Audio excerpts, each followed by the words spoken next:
500 కోట్ల రూపాయల ప్రాజెక్టులకు శంకుస్థాపనలు పాయింట్. ప్రారంభోత్సవాలు అవును. చేయబోతున్నారు. ఉమ్. కాబట్టి మేము తెలంగాణలో కూడా పెద్ద ఎత్తున నిధులు ఇస్తున్నాము. ఎంఎంటీఎస్ ని రెండో ఫేజ్ విస్తరణ చేయడానికి, గిరిజన విశ్వవిద్యాలయాన్ని ప్రారంభించడానికి, మామునూరు ఎయిర్పోర్ట్ ని ప్రారంభించడానికి, ఇట్లా వాళ్ళు కొన్ని ప్రయత్నాలు చేస్తున్నప్పటికీ వాళ్ళపైన ఉన్నటువంటి ఒక అపవాదం ఏంటి అంటే విభజన చట్టంలో పొందుపరిచినటువంటి హామీలను ఇవ్వటంలో బీజేపీ తెలంగాణకు ద్రోహం చేస్తుంది అనేది ప్రజల్లో ఇంకా నమ్మకంగా ఉన్నారు. అవును. రెండోది ఏంటి అంటే గుజరాత్ కి ఉత్తరప్రదేశ్ కి ఇస్తున్నటువంటి నిధులు తెలంగాణకి ఇవ్వట్లేదు అనేటటువంటి అభిప్రాయము తెలంగాణ ప్రజల్లో ఉంది. కాబట్టి ఈ తెలంగాణలో ఆ పార్టీ పరిస్థితి ఎలా అయిందంటే 2 అడుగులు ముందుకి 4 అడుగులు వెనక్కిగా తయారైంది. లోక్సభ ఎన్నికల్లో వాళ్ళు అద్భుత ఫలితాలు సాధించిన తర్వాత పంచాయతీ ఎన్నికల్లో 600 గ్రామ పంచాయతీలకే పరిమితమయ్యారు. అవును. తర్వాత మున్సిపాలిటీలకు వచ్చేసరికి 2-3 మున్సిపాలిటీలే, కార్పొరేషన్కి వచ్చేసరికి వ్యక్తిగత బలం ఉండటం, తర్వాత బండి సంజయ్ అక్కడ కేంద్ర మంత్రిగా ఉండటం, సరే అరకొర మెజార్టీ తోటి అక్కడ ఒక కార్పొరేషన్ కైవసం చేసుకోవటం. మీకు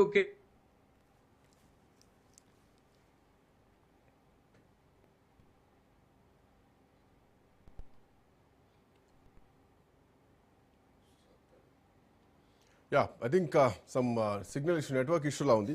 బట్ ఏదేమైనా కానీ మోడీ ఎంట్రీ మే 10వ తారీఖు రాబోతున్నారు తెలంగాణకు. ఆల్మోస్ట్ 7,500 కోట్ల రూపాయలకు సంబంధించినటువంటి ప్రాజెక్టు పనులకు శంకుస్థాపన చేయడానికి ప్రధానమంత్రి మోడీ వస్తున్నటువంటి క్రమంలో బీజేపీ తెలంగాణకి ఏం చేసింది, బీజేపీ మీద ఎప్పుడు తెలంగాణ మీద ఎప్పుడు విద్వేషమే చేస్తూ ఉంటారు. ఈ మధ్యలో తేజస్వి సూర్య చేసినటువంటి కామెంట్స్ ఇవన్నీ కూడా ప్రస్తుతానికి ఇంకా రగులుతూనే ఉన్నాయి.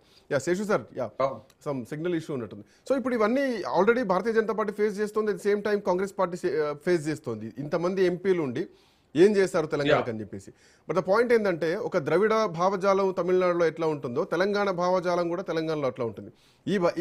మన ఎంపీలు లేకపోవడమే కదా ఈరోజు మనకు ఉన్నటువంటి సమస్య. ఎందుకు నమ్మాలి బీజేపీని, ఎందుకు నమ్మాలి కాంగ్రెస్ని అని మాట్లాడుతున్నారు. సో ఇప్పుడు సూర్యతేజ అంశం కూడా, తేజస్వి సూర్య అంశం కూడా బీఆర్ఎస్ పార్టీ కొంత కలిసి వస్తుందా, ఈ జనాల్లోకి తీసుకెళ్ళడానికి ఒక ఆయుధం లాగా మారే ఛాన్స్ ఉందా? తేజస్వి సూర్య వ్యాఖ్యలు Bharatiya Janata party self goal చేసుకున్నది శ్రీకాంత్. సెల్ఫ్ గోల్ ఏంటి అంటే గతంలోనే అనేక విమర్శలు భారతీయ జనతా పార్టీ పైన ఉన్నాయి. ఏంటి అంటే భారతీయ జనతా పార్టీ తెలంగాణని సౌతి తల్లి ప్రేమ చూపెడుతుంది, మేము 8 మంది ఎంపీలు ఇచ్చినా మీరు మాకు నిధులు ఇవ్వట్లేదు అని బీఆర్ఎస్ చెప్తుంది, కాంగ్రెస్ చెప్తుంది. అది ప్రజల్లోకి బలంగా పోయింది. అది పాయింట్ 1. పాయింట్ నెంబర్ 2 ఏంటంటే విభజన చట్టంలో పొందుపరిచినటువంటి ప్రత్యేకమైనటువంటి హామీలు ఏమి ఇవ్వట్లేదు. మీరు ఇతర రాష్ట్రాలకి ఎట్లా ఇస్తున్నారో నేషనల్ హైవేస్, తర్వాత రైల్వేస్ ఎక్స్పాన్షన్స్ మాకు కూడా అలానే ఇస్తున్నారు అనేటటువంటి ఒక అభిప్రాయం.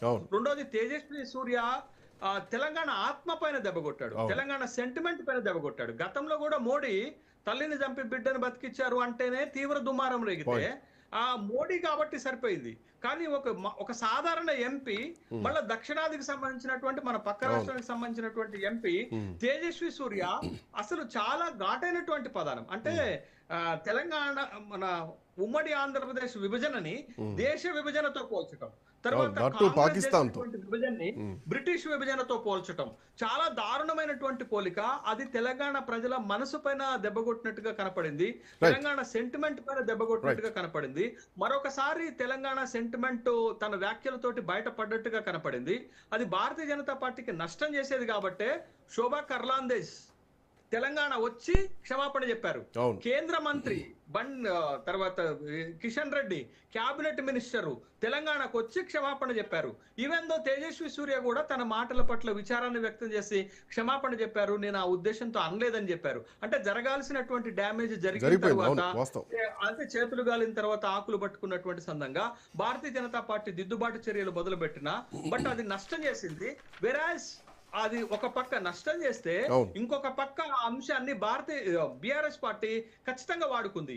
బీఆర్ఎస్ పార్టీ ముఖ్యమైనటువంటి నాయకుడు కేసీఆర్ గారు ఒక తీవ్రమైనటువంటి మాట చెప్పారు, మేమే గనక పార్లమెంట్ లో ఉంటే రణరంగాన్ని తలపించే వాళ్ళము, మన తెలంగాణ పైన దాడి జరుగుతుంది అనేటటువంటి ఒక కీలకమైన మాట మాట్లాడటం అది భారతీయ జనతా పార్టీకి ఇబ్బందికరంగా మారింది.